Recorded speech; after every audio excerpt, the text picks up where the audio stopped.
নমস্কার বন্ধুরা, আমি রাহুল। তো আমি চলে এসেছি আমার ককটেল পাখি সেটআপে। তো আমি সকালবেলায় কিন্তু পাখিদেরকে দিয়ে দিই গম ভিজানো থাকে। আমাদের দিন আমার আগের দিন রাত্রিবেলা তার সেই গমটাকে ভালোভাবে ধুয়ে গমটাকে আমি কিন্তু হালকা উষ্ণ জলে সিদ্ধ করে নিই। তার সাথে গম আর কিন্তু সকালবেলা দিয়ে দিই ছোলা। তো সকালবেলা পাখিদের ব্রেকফাস্ট খাবারটাই কিন্তু খুব ভালোভাবে দিলে পাখির কিন্তু বাচ্চাটা খুব ভালোভাবে বাচ্চাকে ফিডিং করাবে।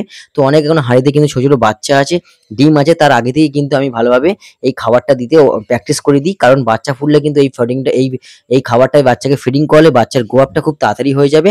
সেই জন্য আমি কিন্তু গম দিই ২-১ দিন ৩ দিন ছাড়াই আমার কিন্তু গমটাকে ভিজিয়ে আগের দিন রেখে সেদ্ধ করে দিয়ে দিই। সাথে কিন্তু ছোলা, তারপর কিন্তু কোনো শাকসবজি, দুপুরবেলা সাদা ভাত, এরমভাবে কিন্তু সব ফুড থাকে আমার কিন্তু ককটেল পাখির ক্ষেত্রে। ককটেল পাখি কিন্তু বাচ্চারা থাকলে সব ফুড অবশ্যই দেওয়া দরকার।